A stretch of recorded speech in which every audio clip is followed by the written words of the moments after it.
Hello everyone, my self Pritam Rajpurohit, MBBS final year student, SN medical college. तो दोस्तों, अपन ने पढ़ा था, मैंने 3-4 वीडियो पहले अपलोड किया है। तो अभी अपन पढ़ रहे थे रेस्पिरेशन के बारे में। रेस्पिरेशन को अपन ने कैसे समझा था कि सेल की नीड होती है ग्लूकोज वगैरह को तोड़ने के लिए, जो भी सजीव पोषक होते हैं उनको तोड़ने के लिए, जो भी न्यूट्रिएंट्स होते हैं उनको तोड़ने के लिए किसकी ज़रूरत होती है? ऑक्सीजन की। ऑक्सीजन को सेल तक पहुंचाना होता है। उसकी मैकेनिज्म के लिए क्या है अपने पास? लंग्स और हार्ट। लंग्स में क्या होगा? ऑक्सीजन इन्वायरमेंट से लंग्स के अंदर जाएगी। अब जैसे ही ऑक्सीजन ग्लूकोज के पास पहुंचेगी, उसको तोड़ेगी, वहाँ से ATP निकलेगा। ATP करेंसी के रूप में काम होगा, मुद्रा के रूप में काम होगा। उसके बाद जो CO2 निकलेगी, उसको क्या करना पड़ेगा? वो अपने लिए हार्मफुल होती है, तो उसको क्या करना पड़ेगा? बॉडी से बाहर भेजना पड़ेगा।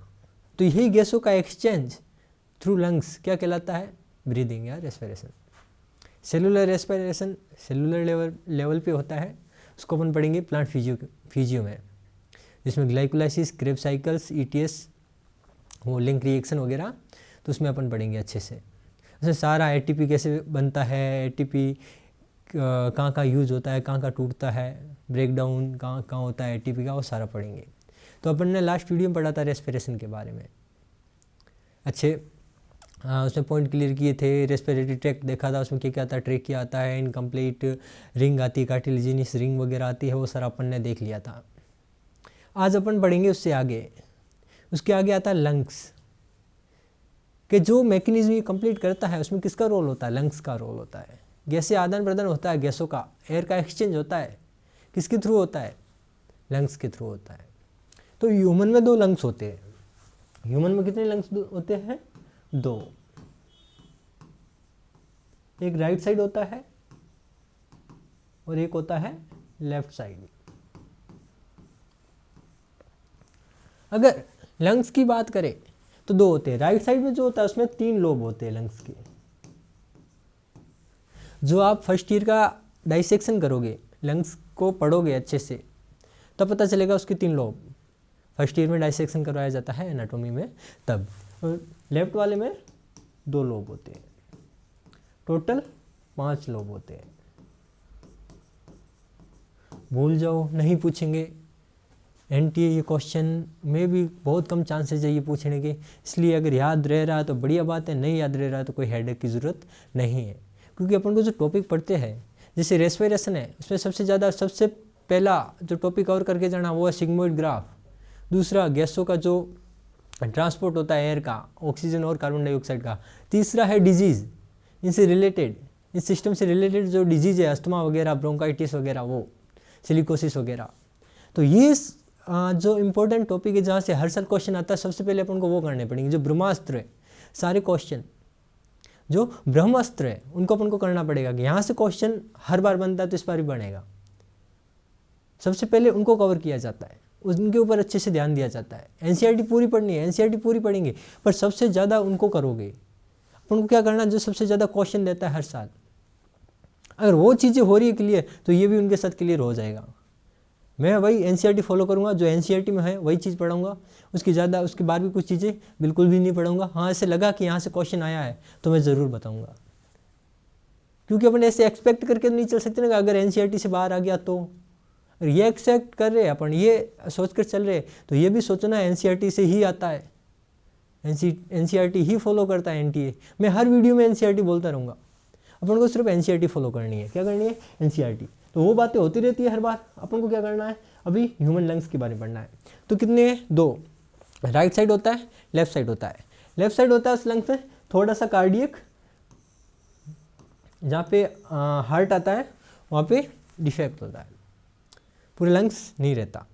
और राइट वाला पूरा लंग्स दिखता है, ठीक है। वहाँ पे हार्ट, जहाँ पे सिचुएशन होती है हार्ट की, वहाँ पे, ठीक है। उसके बाद देखो, अपन ने ह्यूमन देख लिया। लंग्स के अगर कलर की बात करें तो ये गुलाबी दिखता है, पिंकिश।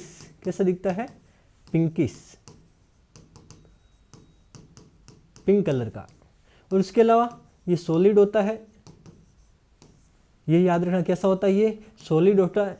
और क्या होता है इसमें? सॉलिड के अलावा इसमें होता है अपने स्पंज। तो क्या याद रखोगे? SS, solid sponge, solid sponge.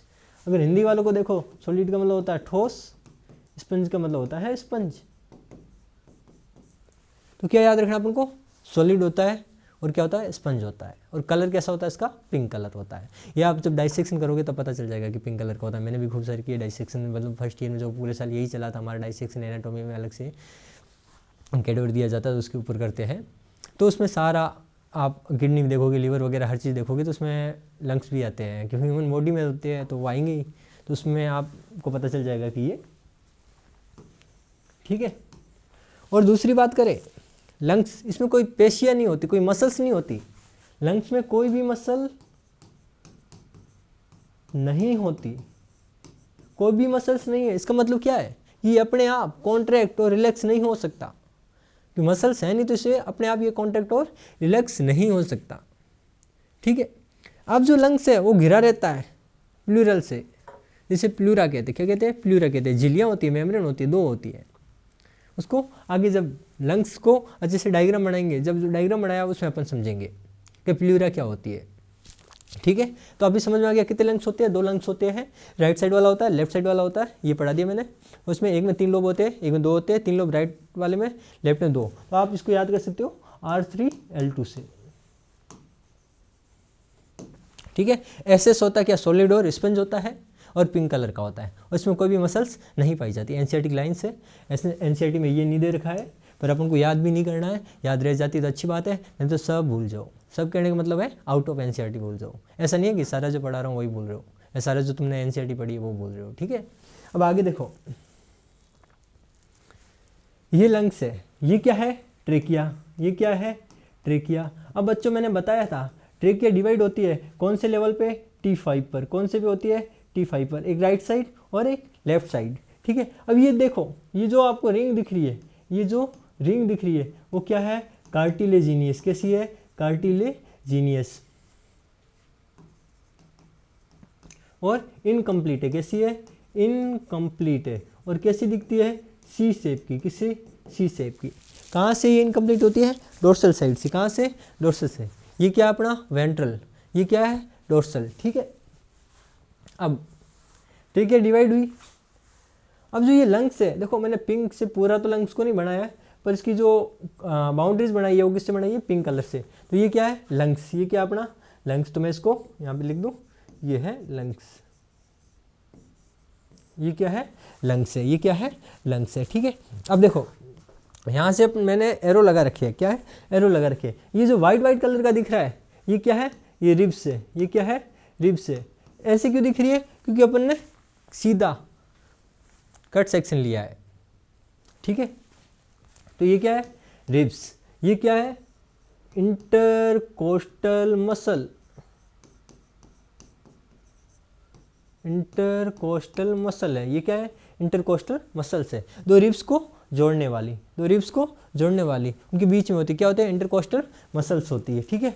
अब जो ये बड़ा डोम शेप दिख रहा है, ये क्या है, बड़ा डोम शेप रेड कलर का जो मैंने बना रखा है, इसको क्या बोलते हैं, डायाफ्राम। इसको क्या बोलते हैं, डायाफ्राम। क्या बोलते हैं, डायाफ्राम। बोले तो हिंदी में भी डायाफ्राम ही बोलते हैं। ये डोम शेप का होता है। कैसा होता है, डम शेप का। कैसा होता है, डम शेप का। ठीक है।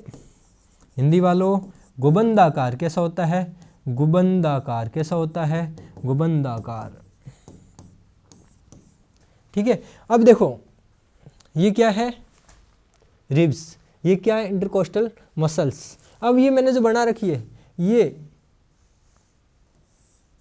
ये प्लूरा है, ये भी प्लूरा है। तो ये कौन सी है, बाहर वाली, पेराइटल। बाहर वाली कौन सी है, पेराइटल है। हिंदी वालों पेराइटल ही याद रखो। और अंदर वाली क्या है, विसरल है। क्या है, विसरल है। अब देखो जो बाहर वाली है वो बाहर आ रही कहाँ, थोरेक्स की तरफ। कहाँ आ रही है, थोरेक्स की तरफ। तो ये किसके कांटेक्ट में रहती है, थोरेक्स कैविटी के। किसके, थोरेक्स के। और ये किसके रहती है, लंग्स के। ये किसके रहती है, लंग्स के। कौन सी, विसरल। विसरल किससे कांटेक्ट में रहती है, लंग्स के। पेराइटल किसके रहती है, थोरेक्स के। अब इन दोनों के बीच में, इन दोनों के बीच में जो फ्लूइड होगा, इन दोनों के बीच में जो फ्लूइड होगा उसको अपन क्या बोलेंगे, प्लूरल फ्लूइड। क्या बोलेंगे, प्लूरल फ्लूइड।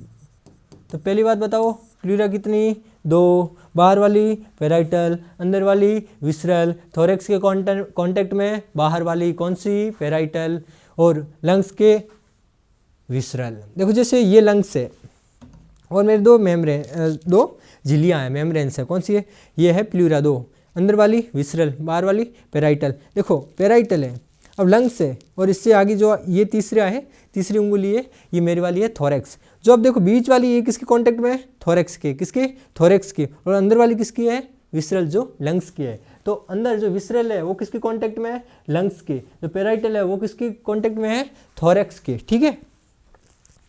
अब देखो इसके बीच में क्या है, प्लूरल फ्लूइड। अब इस प्लूरल फ्लूइड का काम क्या है, प्लूरल फ्लूइड क्या करेगा, दोनों के बीच में क्या करेगा, फ्रिक्शन को कम करेगा, क्या करेगा, फ्रिक्शन को कम करेगा, बोले तो घर्षण कम करेगा, क्या करेगा, घर्षण कम करेगा, बहुत कम, ताकि क्या है, फेफड़ों पे, लंग्स पे कोई भी प्रेशर ना पड़े, कोई भी इंजरी नहीं हो, उसको कौन कम करेगा, प्लूरल फ्लूइड करेगा, ठीक है।